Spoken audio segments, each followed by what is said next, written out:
Praise the Lord, church. Amen. Hallelujah.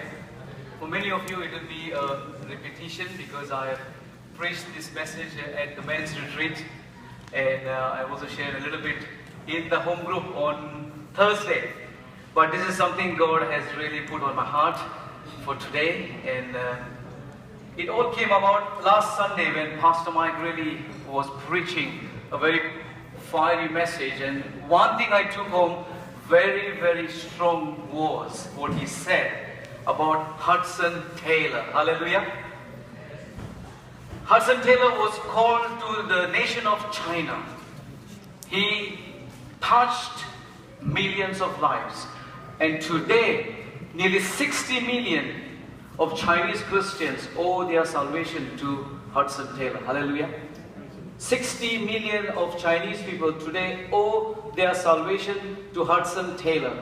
One man could reach 60 million. It is just unbelievable. Hallelujah.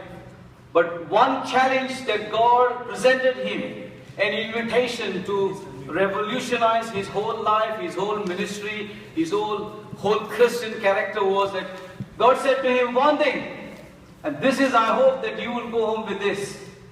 God said to him one thing, and that is, if you would walk with me, we would reach the whole of China. Hallelujah. If you would walk with me, we would reach the whole of China.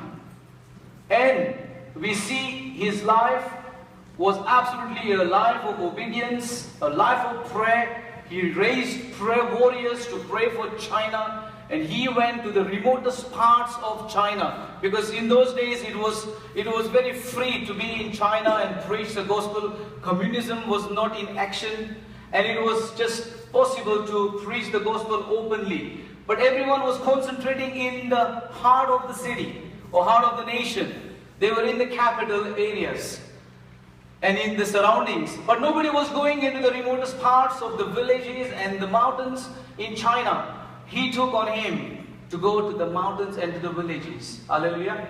And today I want to say to you that if God is calling you to a place like a mountain or a village, to take the challenge. Hallelujah. To take the challenge. And if you and I walk with him today, we would be reaching out to many, many millions. Hallelujah. Something big is coming.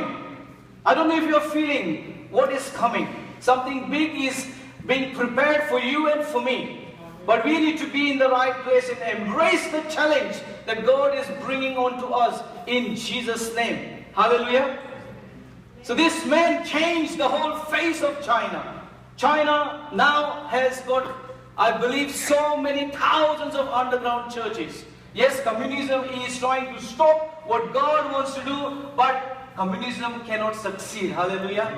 God is breaking situations where Christianity is exploding in the nation of China.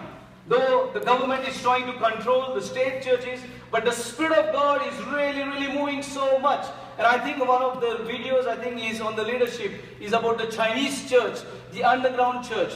And I was looking at some clippings yesterday. You know, they are in church for 12 hours. Once the preacher went there and he wanted to just preach for 4 hours. They said to him, this is too short. We need the preaching for 12 hours. And he was exhausted, and he was told the next day, if you could come, please, would you start at 7 and finish at 8:30 p.m. Hallelujah. He went there, and then the second day when he finished his preaching, they said to him, if you're kind enough, can you come the next day and can you preach from 7 till 8:30 p.m. Hallelujah. Because the people there are on fire. Hallelujah. They want just God, and they want to be in the presence of God, and they just worship God for hours and hours and hours.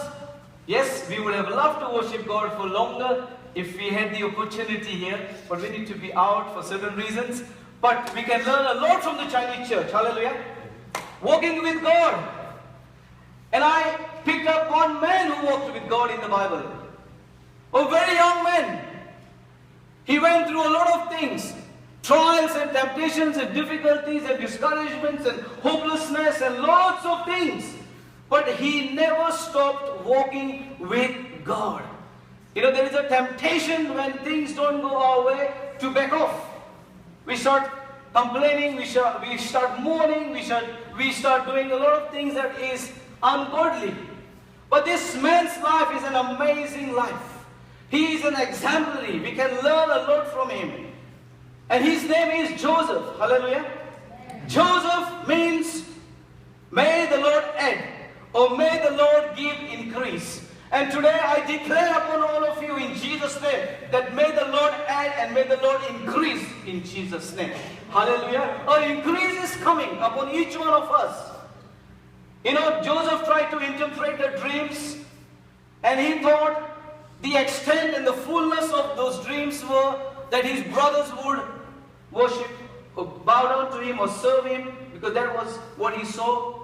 And also the other aspect of the dream was when the moon and the sun he saw in the dream, he thought it would be his parents, and of course his naiveness and his immaturity, he tried to share the dream. And I believe that did give him a platform and a springboard to work along the lines of what God was really wanted to do. But it was not just that. The implication and the extension of what God really wanted to do was far more greater than Joseph had ever thought and dreamt and comprehended. Because when we look at the scriptures, hope time will be on my side, it was not just the brothers who came to bow down to him and serve him, and not just what it was his father, but we see in the scripture, the whole of Egypt came to bow down to Joseph. Hallelujah. God had a much bigger plan. He had boxed up himself, and he, of course, the Bible says we see in part, we prophesy in part. But God's picture was beyond what he could ever imagine and dream of. He must have never thought that the whole of Egypt would be under his care. But there was a process for him to get there. And that is something I'm going to bring up as well as I'm preaching. So the important thing is to walk with God and to get there with God's help. We have been singing, I can see the promised land. But also when you see the promised land, we also have been singing, there is pain within the plan. Hallelujah. There is also pain within the plan.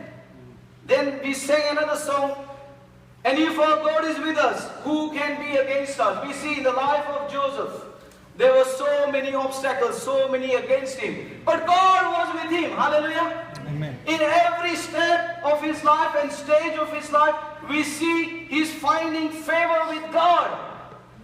Hudson Taylor said that there are 3 stages for every Christian. The first stage is, it is impossible, he said.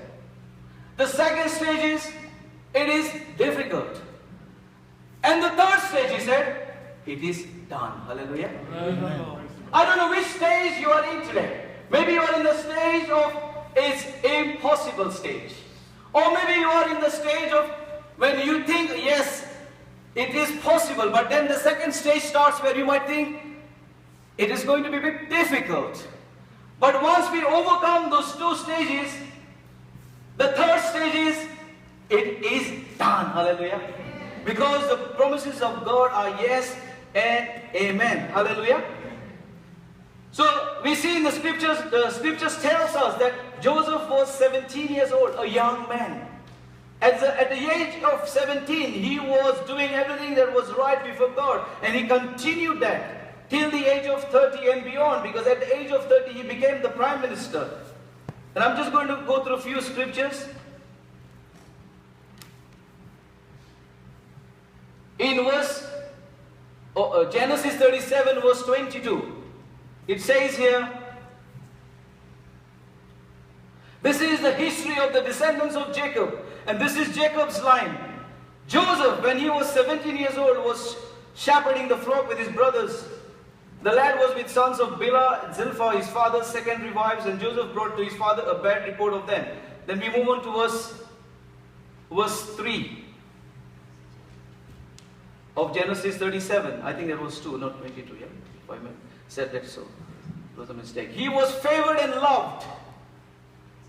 Now Israel loved Joseph more than all his children, because he was the son of his old age, and he made him a distinctive long tunic with sleeves. Hallelujah. Joseph's father loved him. He made him a very special dress with long tunic with sleeves.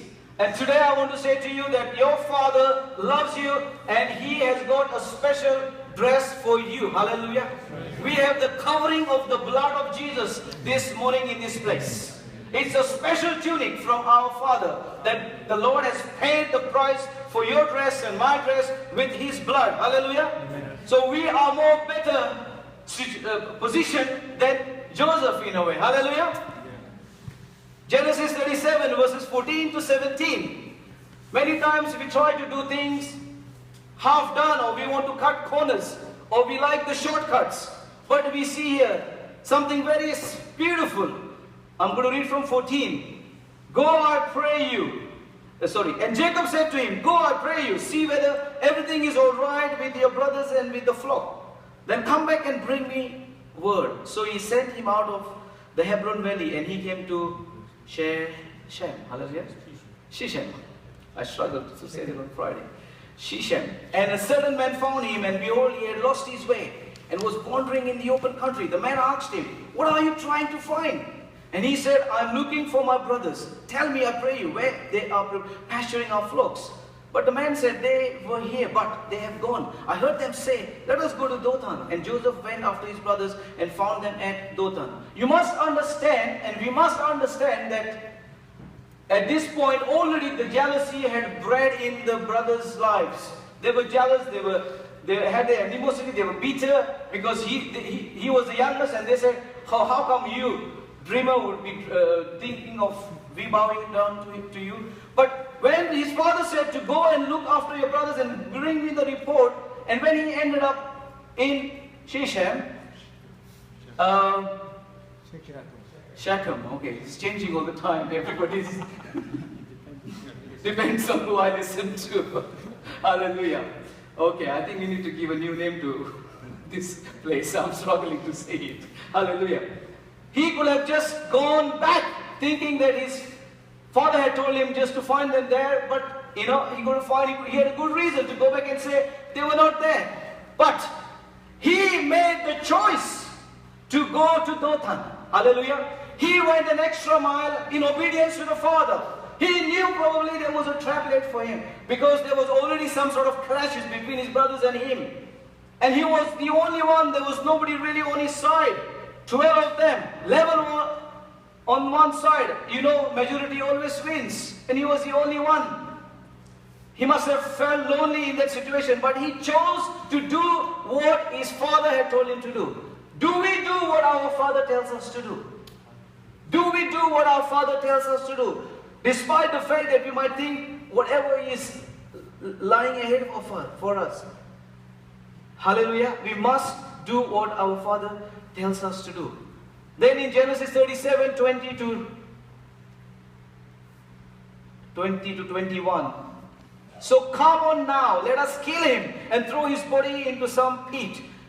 Then we will say to our father, some wild and ferocious animal has devoured him, and we shall see what will become of his dreams.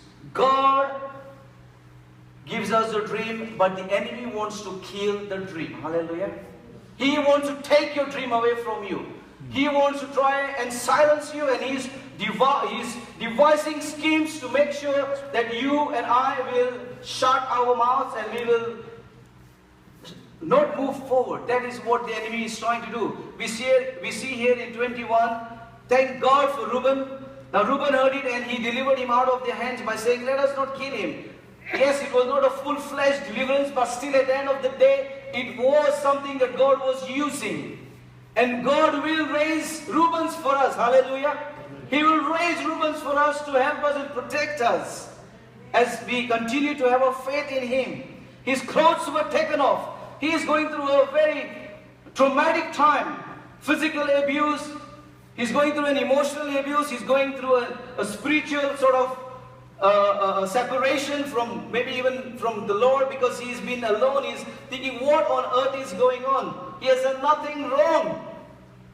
In Genesis 37:23, when Joseph had come to his brothers, they stripped him off his distinctive long garment which he was wearing.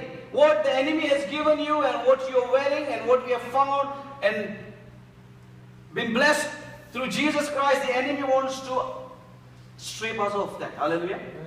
By bringing doubts, maybe by bringing fears or whatever. He wants to take that very righteousness that we have by bringing in situations before us so that we, as we walk with Him, our walk will be a stumbling walk, or we will turn back and we will retrieve. Hallelujah. But God in this story is finding Joseph and helping him in every situation. Though he can't see it with his natural eyes, behind the scenes, God is organizing something so powerful, and He's taking him on such a journey that he's going to end up not just his brothers coming to him to bow down to him and his father, but the whole of Egypt. Hallelujah.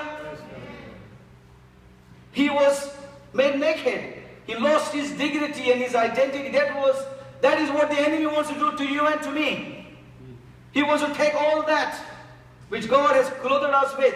His father's tunic was taken from him. The very thing that the father had given him, which he must have felt so proud of, that he had found favor, that very thing they took from him. If you feel this way today, like Joseph, I want to tell you that something big is about to happen in your life. Hallelujah. In Genesis 37 verse 24, then they took him and cast him into the pit, which was empty. There was no water in it.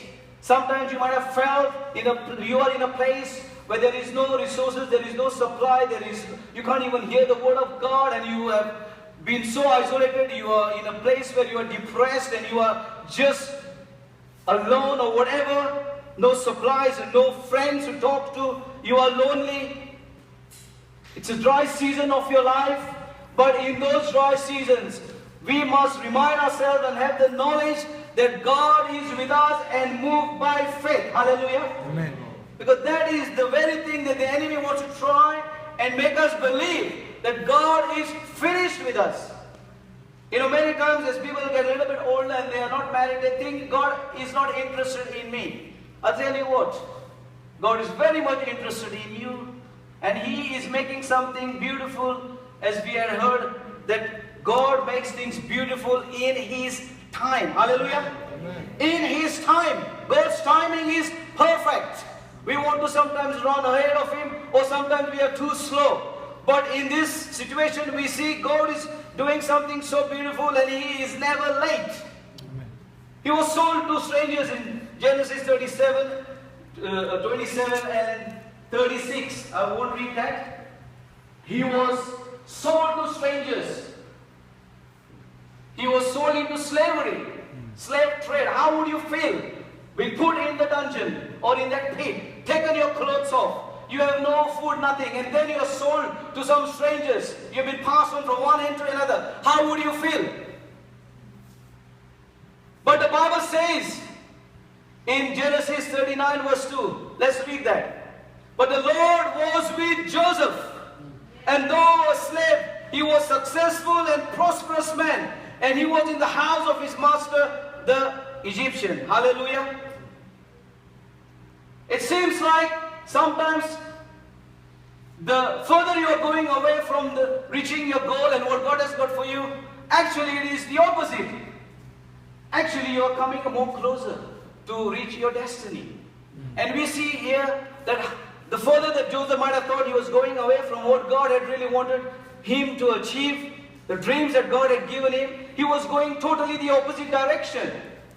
In his wildest dreams, probably he must have thought this is not going to happen, but he did not stop walking with God. Hallelujah. Amen. Tell your neighbor, continue to walk with God despite whatever. Hallelujah. Continue to walk with God. Walk with God. Just like he said to Hudson Taylor, if we work together, you and me, we will be winning lots of trophies. Hallelujah. Lots of trophies are to be won. Some trophies could be like this. Sorry, Nakash, you got a small one. Some trophies could be a little bit bigger. But I believe there are many who are called to win bigger trophies in Jesus. Hallelujah. But if we walk with Him, then it's going to be possible. The choice is ours to walk with Him. We must pass the test that God is bringing onto us. Many people say, oh, only if I could have this, or only if I could have that, I would be whatever. Let's not be just dreaming things that are not really that are going to happen. Seize the moment. Whatever God is doing now, be part of that. Hallelujah. If you don't have nothing, do whatever you can with what you have. Because we try and over spiritualize things. Sometimes when we ask people something, they say they have to pray over it. It's like the guy who comes here to preach, sometimes he prays over the food, whatever food he used to eat, or the tie. Certain things we don't need to spiritualize. It is simple. If you are asked something, just give a yes or no. And then we say we are going to pray about it, and then we are praying for a month. We are praying for 2 months. It's something so simple that could be answered in just an hour or half an hour. Let's not over spiritualize things. Hallelujah. Let's just do our part. Amen. In Genesis 39 verse 4, so Joseph pleased Potiphar and found favor in his sight, and he served him. And his master made him supervisor over his house, and he put all that he had in his charge. Leadership guys, I want to tell you that you will be given responsibility. Just like Joseph was passing the test, he was given responsibility first to be the in charge or the overseer or the supervisor in the house of Potiphar. He started a little bit smaller. Hallelujah. But God was preparing with the small things for the big blast that was coming. Hallelujah. Amen. He was preparing him for the big bang which was about to come. So God will test you. You will be asked sometimes, probably already been asked, to fit in or to fill the gap in some of the things that the church needs you. Take the moment and seize it. Hallelujah. Don't withdraw back. Because God is testing you, testing us, and seeing our faithfulness in our heart. If you would play our part. Because every step that you take is taking you more closer to the destiny that God has got for you. Hallelujah. The moment we try and take a step back, then we are fooling ourselves. We are losing out. Not God. Many times we think that the church might lose out, or His ministry, because I'm not part of it. God will replace. If somebody moves out, He will replace. He will fill the gap. God is an expert in doing things and organizing things.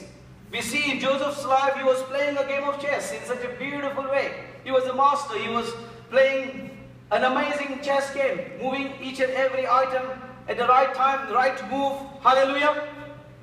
We must pass the test. The enemy doesn't like promotion. When he was promoted, the next thing he faces was the Potiphar's wife's temptation. The Bible talks about that Potiphar's wife wouldn't let him go. She was pestering him. Now many of us, and he was a young man full of desires,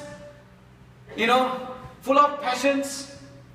As you get into your youth, you know what happens. You get a little bit more excited about things and a lot of temptations out there. But he refused, the Bible says. He refused.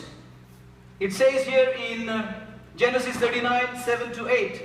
Then after his master's wife cast her eyes upon Joseph, and she said, lie with me. Verse 8. But he refused and said to his master's wife, see here with me. In the house my master has concern about nothing, but he has put all that he has in my care. And in Genesis 39 verse 10, she spoke to Joseph day after day, but he did not listen to her, to lie with her, or to be with her. This was not just one-off temptation. This was not just for a one-night stand type of thing. It was a regular pestering. The enemy wants to pester, he wants to bother, he wants to pull us down, and he will continue to do that till we try and fall or give in. But the Bible says that Joseph refused. Hallelujah. Temptation has to be refused in Jesus' name. Amen. Because when he was promoted, the enemy saw the danger, the potential, what is coming for Joseph. And he was using Potiphar's wife with her seductiveness or the spirit of lust within her to try and bring him down. But he overcame. He overcame that mountain in the name of Jesus. Why? Because he was set to serve God, and he loved God, and he was walking with God. Hallelujah. I believe many of us, if we had to be in the in the shoes of Joseph probably would have given in and said, it's okay, she's been after me for a long time now, it's okay, once it's alright. But he said, no, he refused. Hallelujah. We're looking for Ellen, Pastor Mike. Sometimes it feels like life is not fair. Because he was thrown into a very notorious prisons where all the state prisoners were in. It must have been full of murderers, fraudsters, lawless people, rebels, no matter what, all package put in there. In Genesis 39 verse 20, and Joseph's master took him and put him in the prison, a place where the state prisoners were confined. So he was there in the prison. For doing the right thing, he ended up in the prison. How would you and I feel if we have been treated unjustly? Especially in the Western world, people want to sue. We don't have that back home. There is no suing. You don't get any money for anything. You fall down here, if the road has a little problem, you can sue the government or whatever. God is teaching us, as we sang, to build a temple of praise. Hallelujah. Rebuilding a temple of praise. We are the Josephs of today, Davids of today, who need to be rebuilding the temple of praise in our hearts in Jesus' name. Continually, no matter what is going on, we continue with the spirit of giving thanks and praises to the Lord. We see the final outcome is going to be somehow good in the name of Jesus, because God is preparing us, He's training us, He's exposing us to things so that we are formed and shaped in the name of Jesus. Hallelujah. Amen. Tell your neighbor, if you're going through a difficult time, that you are being formed and you are being shaped. Hallelujah. Especially those who are falling asleep, tell them a little bit louder. Hallelujah. If you're going through you are being formed and you are being shaped. Hallelujah. It's not easy. The process is not easy. There is a lot of pain in the plan. But I can see the promised land. Hallelujah. Hallelujah. There might be some pain in the plan, who cares? Hallelujah. But I can see the promised land, and I'm going for it in the name of Jesus. Amen. Breakthrough in Genesis 39 verse 21 to 22. This is powerful. But the Lord was with Joseph and showed him mercy and loving kindness and gave him favor in the sight of the warden of the prison. And the warden of the prison committed to Joseph's care all the prisoners who were in the prison. And whatsoever was done there, he was in charge of it. He decided what they would eat. He would decide how long a certain guy would have been in solitary confinement. He would decide how many prisoners need to be having a break to go and play football or basketball or whatever courses they do, like Brixton Prison. He was given the keys, like Mick and Eddie, to go all over the Brixton Prison type of thing and decide what will happen there. If he wanted to pray, he would pray with them. Hallelujah! Favor! It must have been a very hard job to keep all these fraudsters, rebellious people, law-breaking people, murderers, rapists, whoever, to keep them under control. But the Bible says he found favor. He did his job well. Hallelujah. Can you see that first he was in charge of the Potiphar's house, and now he's looking after the mobsters, the gangsters, and he's doing his job well. He's been promoted. But the favor of God is with him, and he's doing well. Hallelujah. He's getting ready to become the Prime Minister of Egypt. Hallelujah.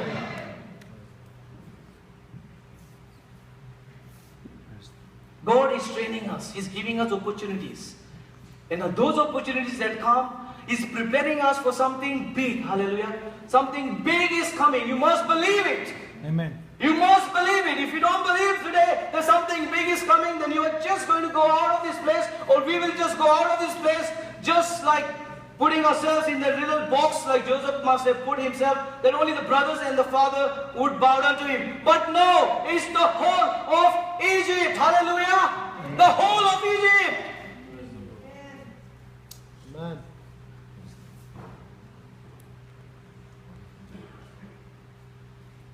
Genesis 40:23. You know, the butler forgot about Joseph. He helped the butler when he interpreted the dream. Vicky said something very nice, very powerful stuff on the men's retreat. He said that though he was in a situation where he could have complained, he could have given up, but still he was using his spiritual gift in the prison. He was moving in his calling.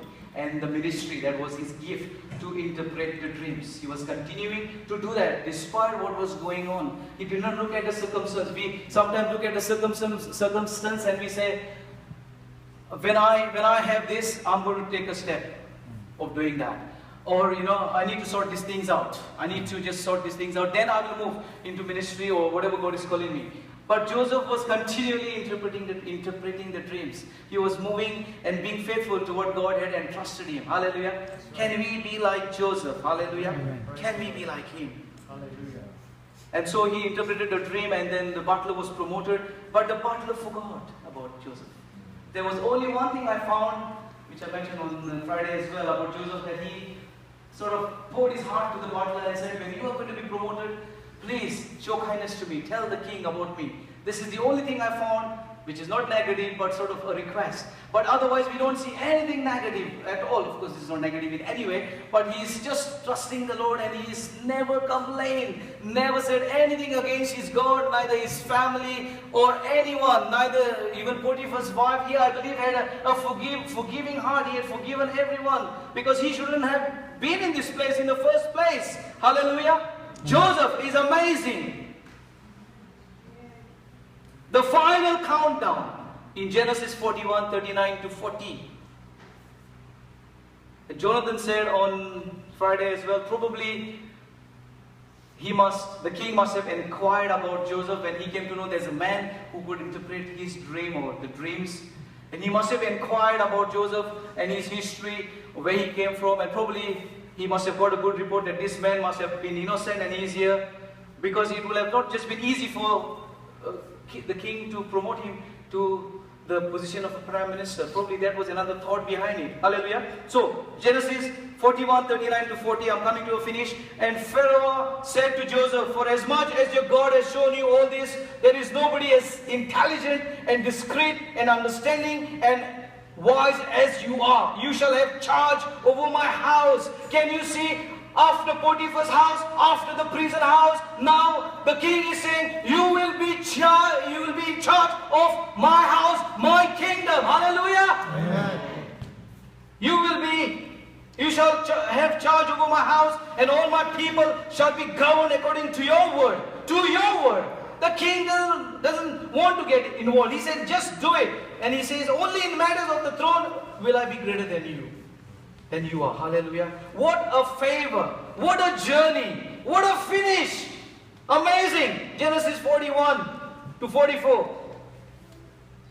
Then Pharaoh said to Joseph, see, I have set you over all the land of Egypt. And Pharaoh took off his signet ring from his hand and put it on Joseph's hand. Amazing. The king took off his signet ring, which is the authority of the king. When a decree is made a law, he needs to stamp that piece of paper with his signet ring, which is the authority that goes behind the king's word, and it is established. So king gave him that authority. He was now being transitioned into royalhood. From just being a slave and being a prisoner or whatever, he is now becoming part of the royalty of Egypt. Why? Because look, he's been given the king, the ring, and then now he's arrayed him in vestments of fine linen. Let me read something. The word used here in Egyptian is called shesh, S-H-E-S-H, and signifies a kind of flax from which linen of great fineness and whiteness was made. Much of the dress of the Levitical priest was to be made of this flax, called in Hebrew byssus, B-Y-S-S-U-S, which is in Exodus 39 verse 28. In the East, it is usual on all occasions of showing the royal favor to give changes of raiment or dress or robe. But there is here the further signification that as this fine white linen was the special dress of the king and the priest, the bestowal of it indicated Joseph's admission into the ruling classes of Egypt. Probably as he married a priest's daughter, he was himself also previously enrolled among the ranks of the priesthood. This is another thought. So he's been now given a royal clothing, the clothing that he was stripped off. Now he's got something better than that. Hallelujah. Amen. Can you see that? Hallelujah. It's so beautiful. Thank you, Lord. And And he put a gold chain about his neck. Gold chain. They ordered something else. A gold chain. This also appears upon the monuments as one of the royal insignia. Ancient necklaces of such exquisite workmanship have been discovered in Egypt.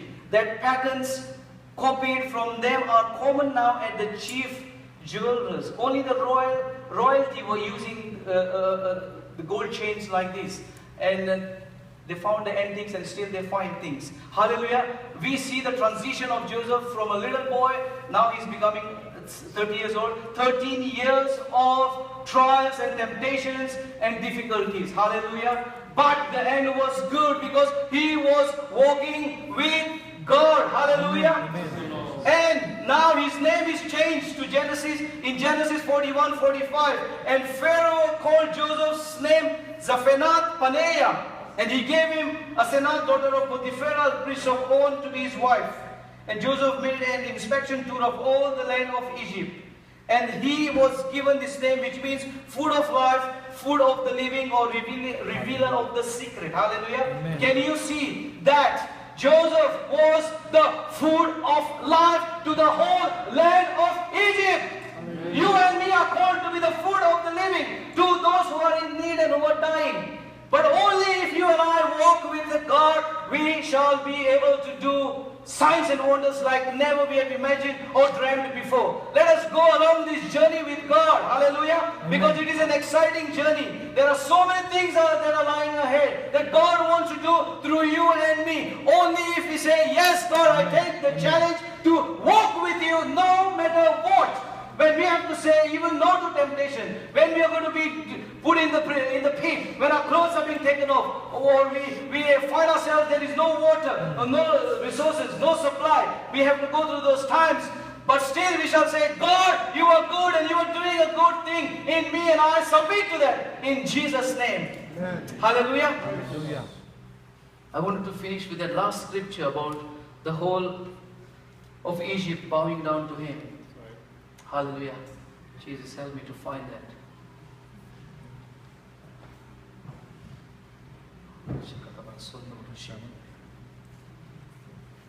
Jesus.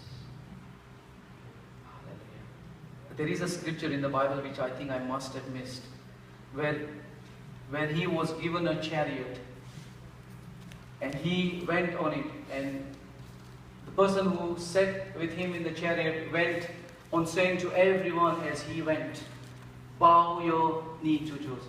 Bow down, bow down, bow down. And the whole of Egypt was in that situation where if Joseph had to go, that they would bow down to him. Can you see the greatness of God? Can you see the extent of the dream that he had? That God had bigger plans. I want to finish by saying that God has got bigger plans. Would you walk with him, I beg you, in Jesus' name?